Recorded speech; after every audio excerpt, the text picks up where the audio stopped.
listening to the Adventure Party for the first week of October 2022. This week, the cogent couplet. See what Gygax has to say about using NPCs in your game. Very random NPCs. The Adventure Party, discussing tabletop and radio gaming the Irish way.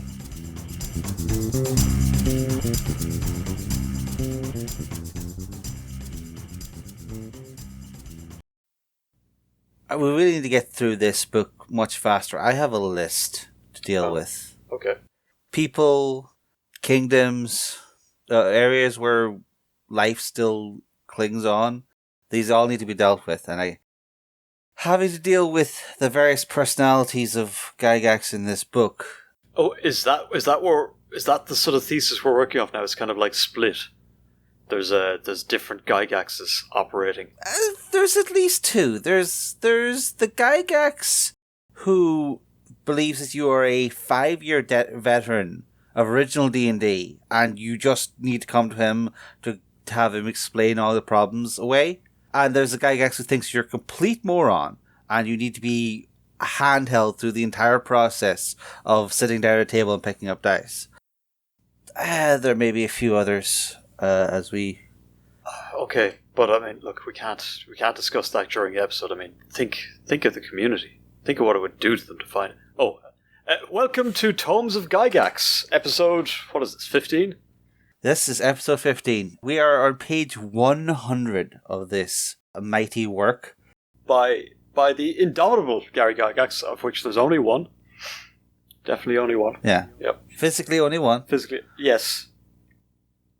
The characteristic that matters, the amount of Gary Gygaxes there are. Sorry, 100 pages in, never mind that. 100 pages in, that's like over halfway by page count? By page count, it's very close to halfway, although around about the halfway point, it starts to go heavy into appendices and magic item tables, so I suspect we are probably more than halfway through this series. Magic item tables are in the DMG? Yes. Okay, yes, that hasn't changed. Grand. The amount of Dungeon Master advice or guidance has over time, but the reams and reams of tables of things to give your players that they will inevitably wreck your game with, still there. Okay, good. Oh, there's a whole section on how using magic items will wreck your game in the magic item section, which takes up like 50 pages. So that's a choice. Yeah, it's. I heard a piece of advice recently. Life isn't about not having any problems. Life is about having the best quality problems possible. So yeah, and I feel like magic items definitely fit into that category. The sorts of problems that can be caused with a bag of holding, they're regular enough problems in D&D. Sorts of problems be caused with a deck of many things. Now we're talking about quality problems. But I digress. We're not there yet. Where in fact are we? We are currently going into a section on non-player characters and the foibles thereof. And of course, first off, we have to deal with over a page of random tables. But for what, pray tell? These are tables to determine the Personae of your non-player characters. And they're interesting. Not least because there's an extra quarter page of explanations for all the different tables that he makes you roll on. And yet, despite having all these tables for various elements of personality, there's no table to randomly determine race or class, just a reminder of what stat bonuses people who are in given certain classes should have. In fairness, if you can count, you should be okay. Hold on.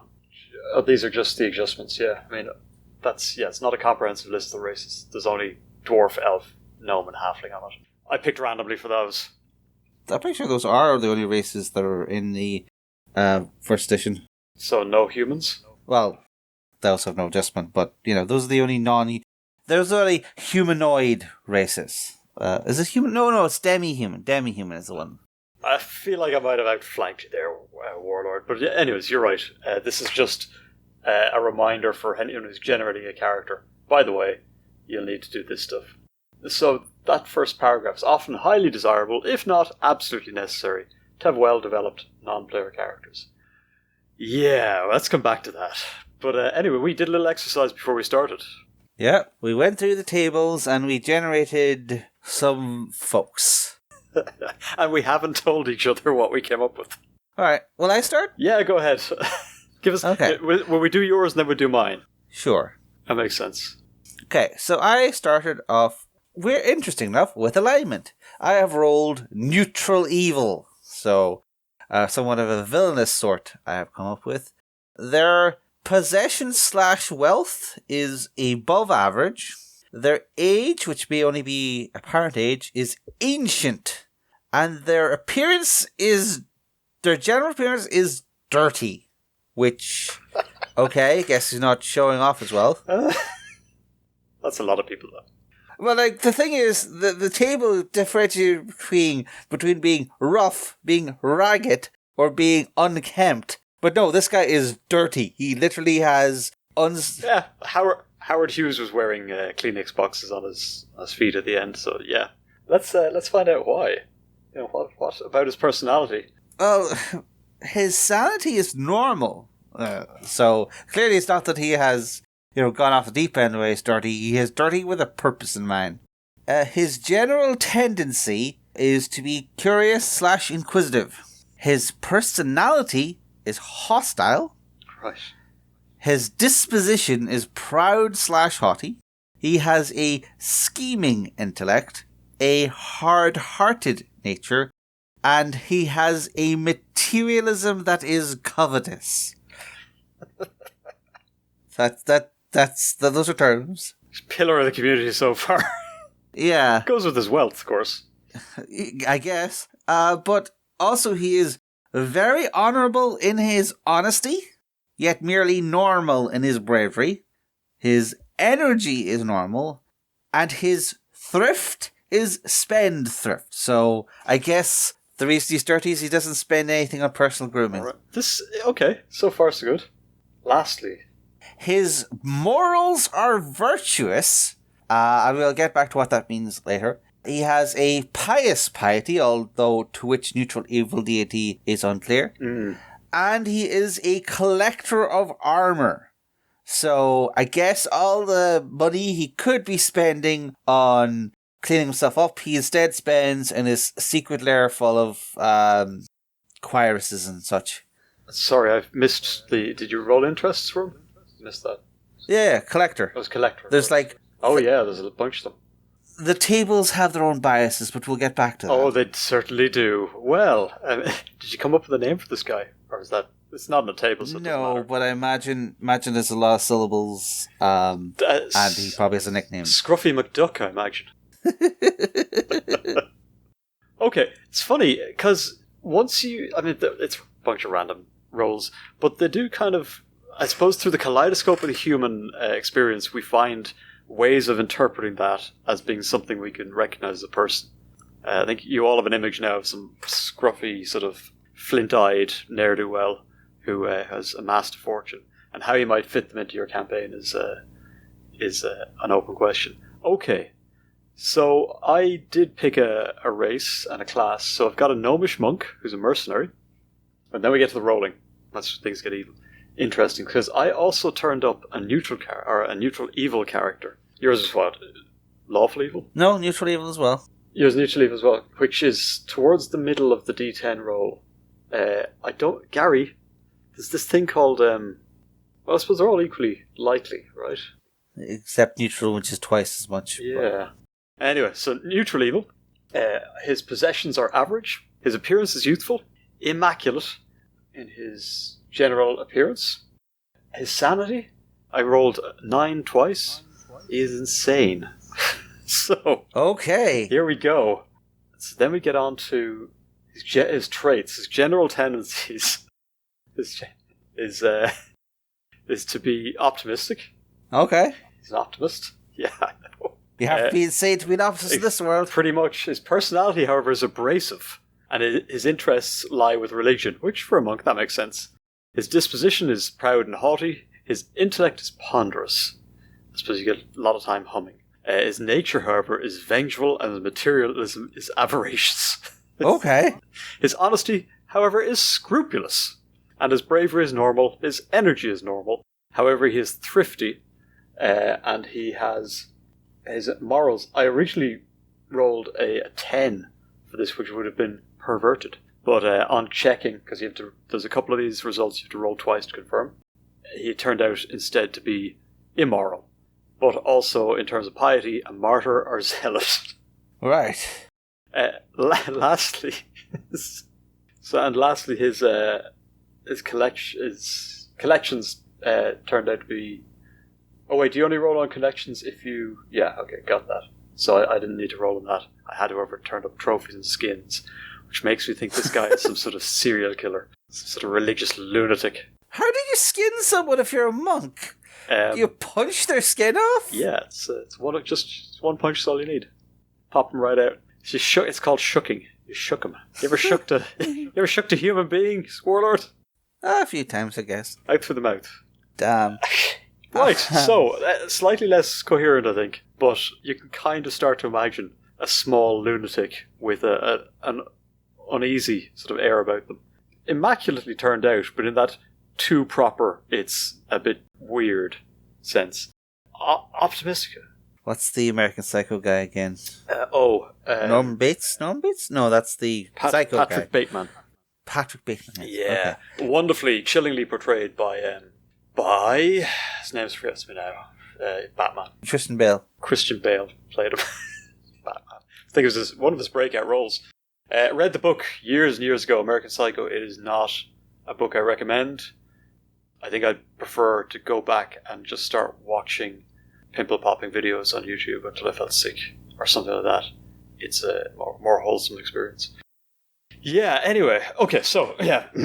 So these tables certainly inspire discussion and thought. But usable NPCs? Well, the advice given at the start is basically to just keep re-rolling until it makes sense to you. Then just pick what you need. Well, yeah, that is also, I suppose, an option. Roll until non-contradictory tendencies are discovered. I like the idea that it's being sold as a discovery. You're discovering this NPC. That's a bit of a poetic turn. You're forced to find the shape in the clouds, which I think we've both managed to do fairly successfully. You've got a curmudgeonly, sort of flint-eyed, slovenly, but rich guy, right? Reading the sign. And I've got this crazed gnome monk who is beautiful and clean, but is clearly hiding a vengeful and disturbing zealotry. So that's, both kind of interesting. I think they'd make great villains. I don't know if I want to meet them.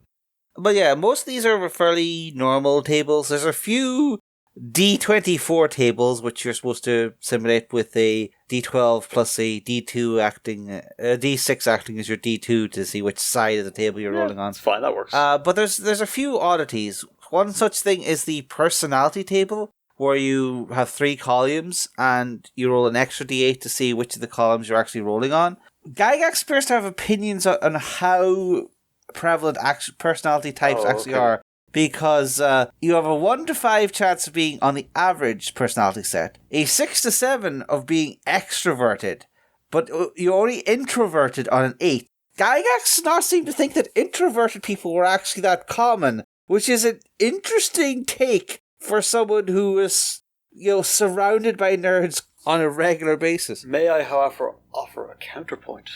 My observation would be that if you're generating NPCs whom the player character is going to interact with, you don't necessarily want ones that are going to shy away from interacting. They might know a great many things, but if they simply won't talk to the players, that's not going to be great. The introverted table, from top to bottom: retiring, taciturn, friendly, aloof, hostile, rude, courteous, or solitary/secretive. So friendly and courteous, decent traits in people, and probably good for someone who they're meant to interact with and gain information from or have some sort of meaningful exchange with. But the rest would immediately raise a kind of a barrier between the NPC and the players before they've even started to talk. So I kind of understand maybe why he's weighted those ways. Or he is not a student of human psychology, but needed to fill some tables. He does, however, have a strong belief that most interests are some form of collector, because there's like a 4 out of 24, so a 1 in 6 chance of anyone having the interest of collector and an interesting sub-table. I guess it just means that there's more stuff for the players to acquire/steal. It's a pre-generated loot table for the NPC. Yeah, because if it does turn out to be a nasty old recluse or a closeted psychopath, well then it's okay to take their stuff. But yeah, there's 2 tables, as we sort of suggested, and you partly hit both of these pretty hard, is that there are the sanity and morals tables. Only some of the initial things, like 2 out of the D10 sanity table and 3 out of the D12 moral table, you have to roll to confirm, essentially. Yeah, I didn't confirm the second moral one, but he did end up being immoral anyways. Because that's the thing. Like, why aren't there more normal results? Most people are normal, right? Okay, so I'll get back to the secret of the morals table we'll get to in a second, okay. But it's just this idea that you have to roll twice. If you roll the extreme options on a sanity or morals table, then you have to re-roll to confirm, and only if you get one of the extreme options again will it actually be extreme. So that really narrows down the probability space of the things appearing. I guess if you don't want there to be too many maniacal people with depravity in your thing, even if you might consider that to be interesting to come up a quarter of the time. It's not Morkborg we're playing here. Yeah.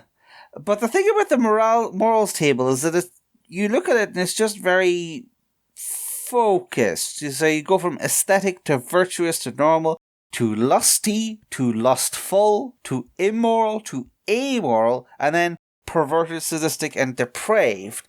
And you're thinking that's a very focused set of moral. It's a fairly good, fairly good reflection of player characters, though. Who, hey, look, it's just what my character would do, as they spoon someone's eyes or their head, or chase everything in a skirt. Here's the thing, though: if you turn the other page and look, you'll find that morals refer to the sexual tendencies of the NPC, although this trait may be used in regard to some other ethical questions. So, right, this is very specifically the sexuality table, which...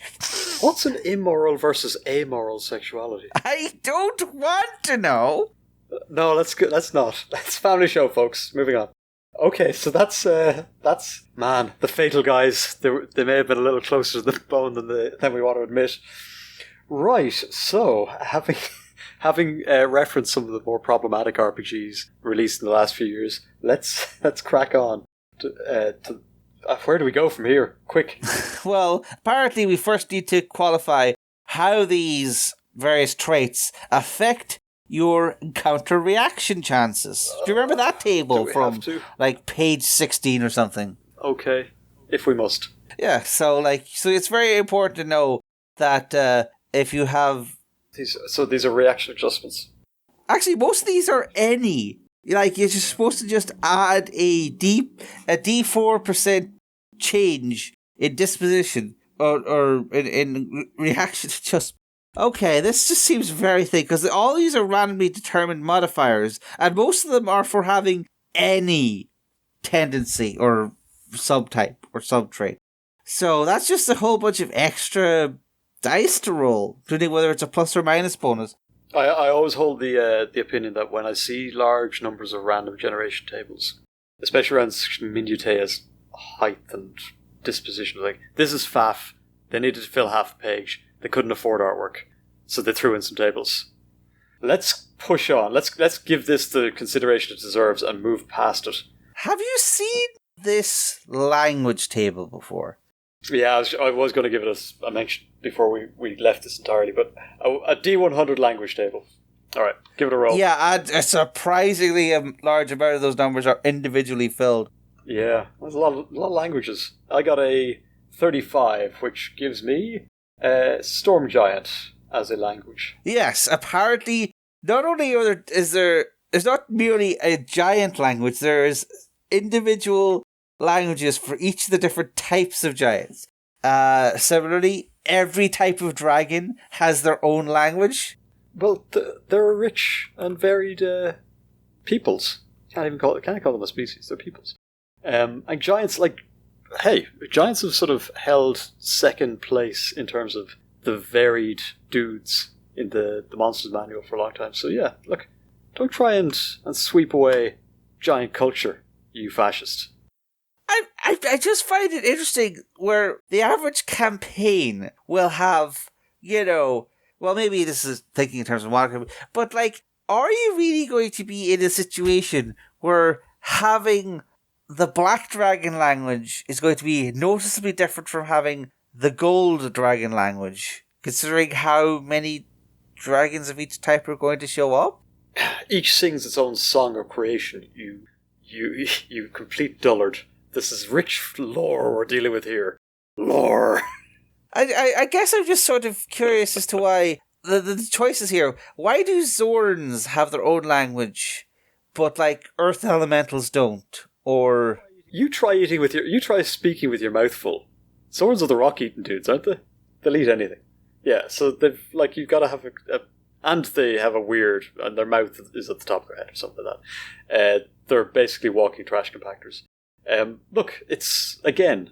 I'm waiting for them to become a playable race. I feel like Wizards has underrepresented them far too long. They are, of course. I'm just going to get us in trouble now. Theirs maps closely onto the experience of the Polynesian people, and I think it's a real shame that they don't get the recognition they deserve.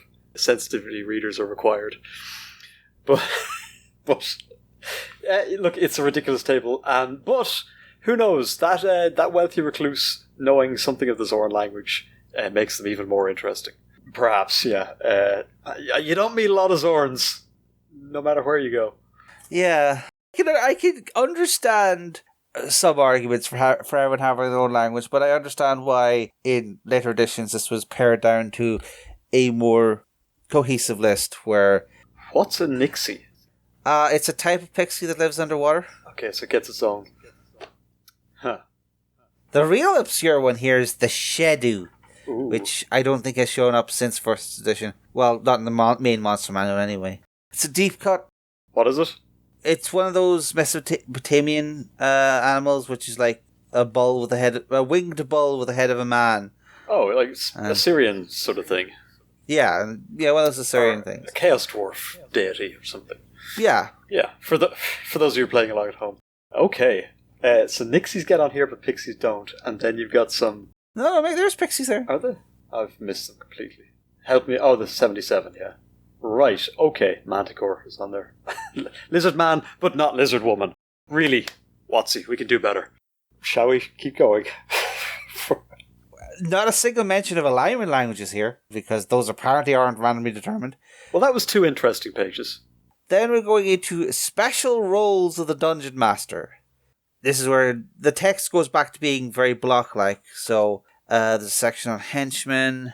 Just general advice, I guess, on henchmen. As that each henchman should have likes and dislikes. You should, the player character is encouraged to learn their likes and dislikes of all of their henchmen so that they can treat them well, I guess. Absolutely. Okay. So, where are we now? Monsters, some advice on taking on the role of the monster. Oh, that's the thing I was looking for. Apparently, again, questions about what Gygax's players are doing. There's specific advice on making sure that if the player characters take a loan from their own henchmen, that they have to pay it back. And it's just like... Oh my goodness. This is escapism at its finest, isn't it? Personal finance. Like, if my boss was to come up to me and ask me for a loan, I would think I would be very concerned at the start. Unless there was some very, very specific startup or something. And even then, I would be a little hesitant to just make a loan. How are you paying me this week if I'm giving you money? Like, how does this business work exactly? The this works by going into dungeons and stabbing goblins. I'm not exactly sure how the loans come into. Yes. Do we need to put down collateral? Hold on a sec. Wait a second. Let me get this straight, boss. So you need 100 gold coins, and you've been paying us pretty well. I have 100 gold coins. You want me to give you 100 gold coins, and then we're going to go into this dungeon. And when we do come to a particularly dodgy looking door, I'm going first. And you're putting me in these situations knowing that you owe me money. I wonder how likely I am to get used as pit finding fodder. It's like, I could pay this guy, or I owe him, like, I'm into him for $5,000. I think I'll see if I can get a portal to swallow him instead. Oh, Gary, you cunning old dog. Yeah, so potentially you could finance. There's yet another use for hirelings and henchmen. A sort of a cheap source of interest-free loans. I'm trying to find a quote that I saw. Oh, there it is. It's in other non-player characters. Sorry, there it is. The host of merchants, shopkeepers, guardsmen, and soldiers, clerics, magic users, fighters, thieves, assassins, etc. are likewise all yours to play. Again, this is simply a matter of assuming the station and vocation of the NPC and creating characteristics, formally or informally, according to the importance of the non-player character. These NPCs will have some alignment, but even that won't be likely to prevent a bit of greed or avariciousness. Dealing with all such NPCs should be expensive and irritating. Okay, thanks, Gary. Everyone. Apparently it's going to be easier to roleplay with monsters than to roleplay with people on the street. And cheaper. They at least can be I guess that's why people hang out in dungeons so much. Yeah, towns are too expensive. There's this whole example about having to bribe your way through. Guy walks into town looking for a really, really expensive wizard, and then he has to spend money at the bar, he has to spend money on the beggars, he has to bribe the watch to stop bothering him, and then when he gets to the wizard tower, he has to bribe the wizard's henchmen. This is much less stressful than... just going through a dungeon is less stressful. You just... all problems are answered with sword. It's like, I can't cleave this guy in half. But I don't want to pay him. I understand that Gygax had the problem that he had married his XP system to gathering thousands of gold pieces, and thus he then had the problem of getting rid of thousands of gold pieces. But there's making services expensive, and then there's walking down the street costs 50 gold to make everyone just leave you alone. Oh, and your social standing is probably lower than that of most commoners, because adventurers are dangerous degenerates. I guess this is why it's a perfectly reasonable thing to just go 100 miles into the wilderness and build a castle. Yeah, it's my own party with blackjack and stewards. Look, it's a classic wage inflation spiral problem. I mean, the nobility have been warning us about it for forever. Never mind the profits leaving at the top.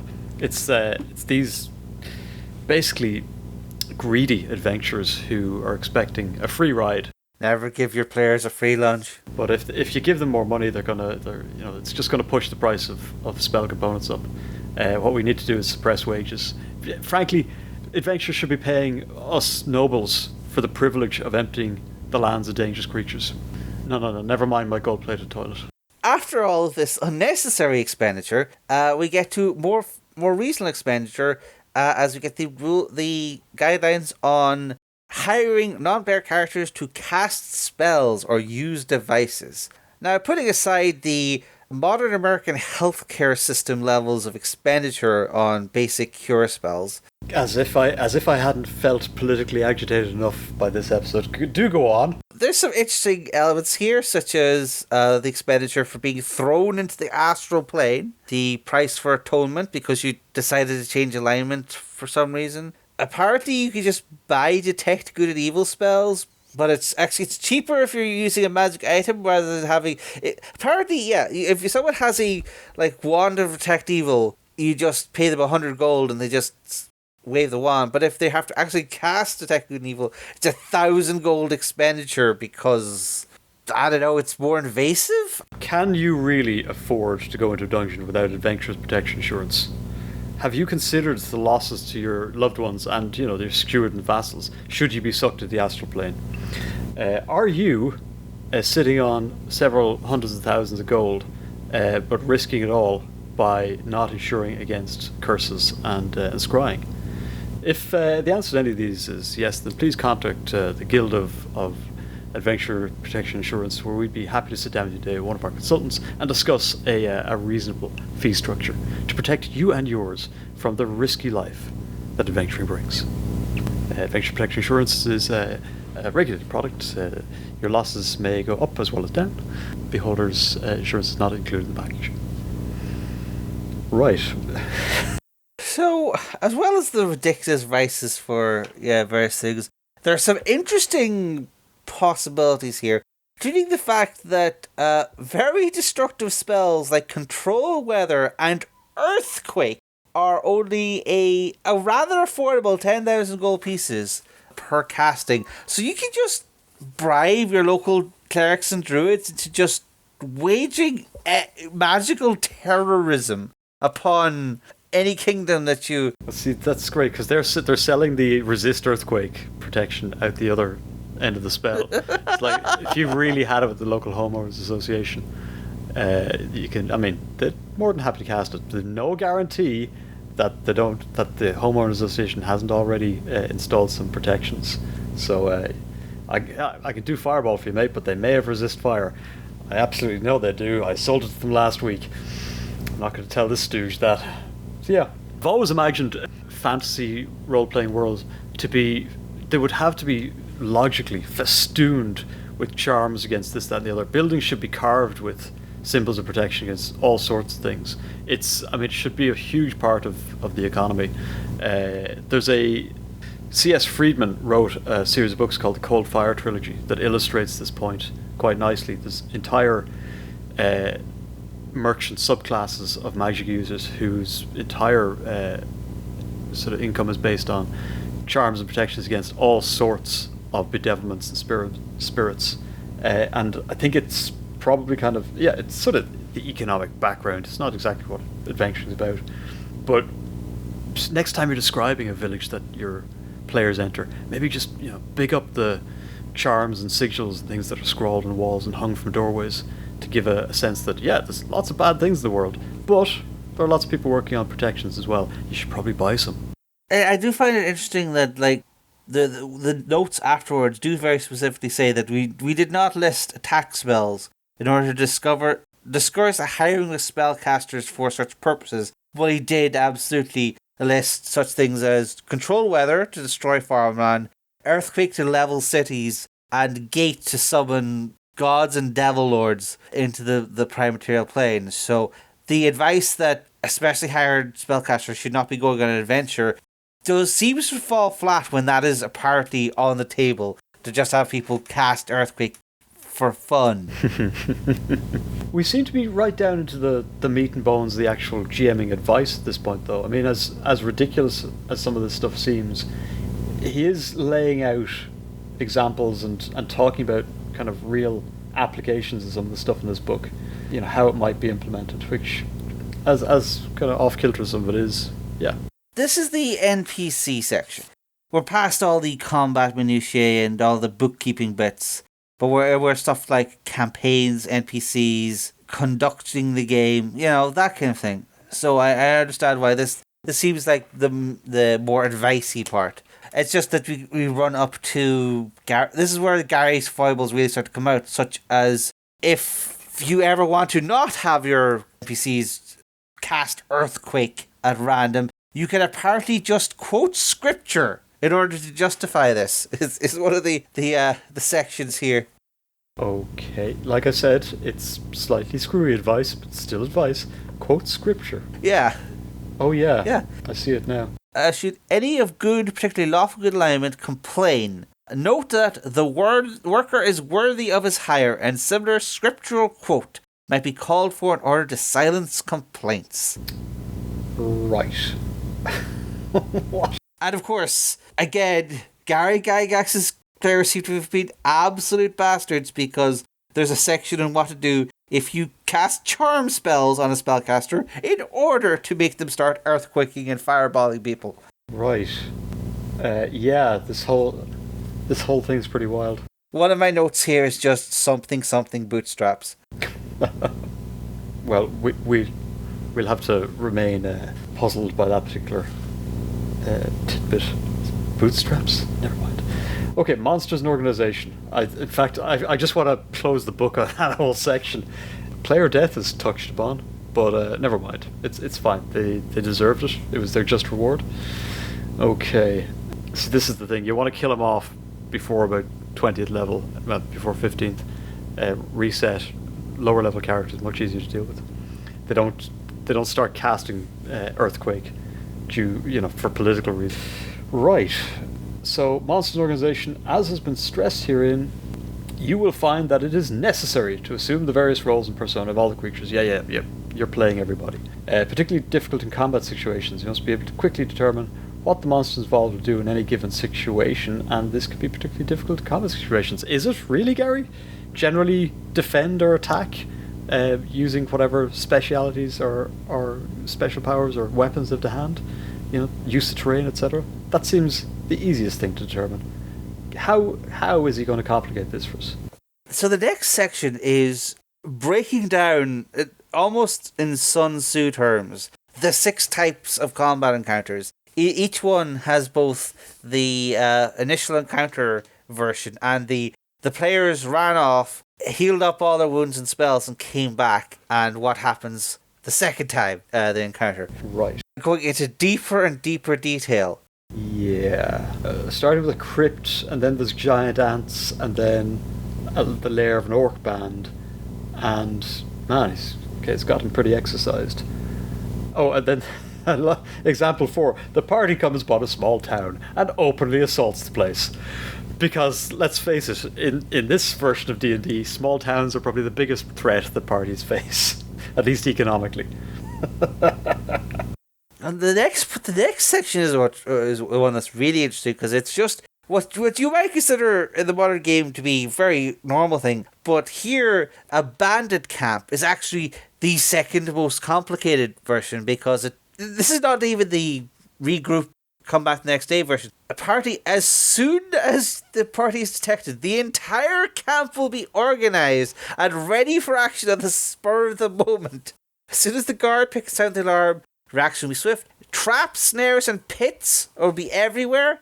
There will be counterattacks thrown. They will send in their thieves, assassins, and monks, and they will then pursue the party to cut them down before they can escape. That's fair. Apparently, in the world of Gygax, bandits are not just random thieves; they are professional mercenaries. But they're highly autonomous units who have to. Bandits effectively living outside the law have to be entirely self-sufficient. Try taking on Robin Hood and his merry band in Sherwood Forest in their base and see how that goes for you. We've got several movies, one including Kevin Costner, to show you exactly what the outcome will be. You fascist. I guess. They're a narco-democratic socialist collective. They're simply trying to make their way in the world with, a few booby traps thrown in. Also, some plunder. The thing is, I've checked the monster manual, and this checks out. This is Gygax's conception of what a bandit camp is. It's not 5 guys in an old hut who shake down anyone passing the road. No. It's the Viet Cong have come to Greyhawk. Well, if four people, one of whom is wearing a dress and a pointy hat, thinks that they're going to roll over an entire camp of people who made a living out of taking stuff from people who really, really like that stuff, then you'd want to. That's a high level of confidence. It's going to have to be a bit of a challenge, isn't it? Because they are literally waiting for someone to come and get them, because they are outlaws. So at all times they're kind of on a readiness footing. I merely think that you should maybe differentiate between a random highwayman on the road and the armies of the bandit king who have been the scourge of land for 100 years. Oh, sure. So, remind me what this section is purporting to do again? These are examples, right? 6 different types. Yeah, these are examples of how monsters will be organized. So that's why there's mindless undead, giant ants as animals. So you can imagine they're not exactly given. There's a hierarchy here. The first being the most sort of simple to deal with, and then escalating. Because the last one's a fortress. Presumably, any small towns that survive and hear word of this adventuring party will fortify up and make themselves much harder to knock over. The beggars will still require lots and lots of gold. Right. But he does go into quite a bit of detail, and I suppose these are nice seeds for possible encounters or even entire sort of arcs of campaigns. Again, Gygax was very much into the logistics of how a group of things would react to things, and absolutely having some realism or realistic responses for your NPCs is important advice to have. It's just like, again, are these basic bandits or are these the elite super bandits? Maybe you just said it was they encounter a bandit camp, and it's just like it's 5 guys who rob pilgrims on the road. I'm not assaulting the trenches at Verdun. It's a couple of guys in the camp. But no, Gygax is a very strong idea of what a band camp really means. But anyway, I think this is an interesting section, and this has been an interesting episode. Absolutely. Or we're calling time. We're shouting uncle at this point and leaving it there. We'll move on next time. We got to page 105, folks. I feel like we're just kind of teasing out the last goodness, because from here on in, we've got sieges and things to do next, and some more things on the way. But this is probably as good a place to leave it as any. Okay, so I hope you've been reading along at home. Remember, it's the first edition printing of the DMG for Advanced Dungeons and Dragons. And if you'd like to drop us a line on our Discord, you'll find link in the show notes. This is the 15th episode of our Tome Gygax DMG. We'd be delighted to hear from you if you've got any suggestions for other ancient books that deserve this sort of deep dive. Sometimes with a touch of admiration, and sometimes with a critical postmodern lens, depending on how we feel. But for now, I've been Savage Mick. I've been Warlord Scarr. And this has been the Tome of Gygax, the DMG, the Dungeon Master's Guide. But for now, this party's over.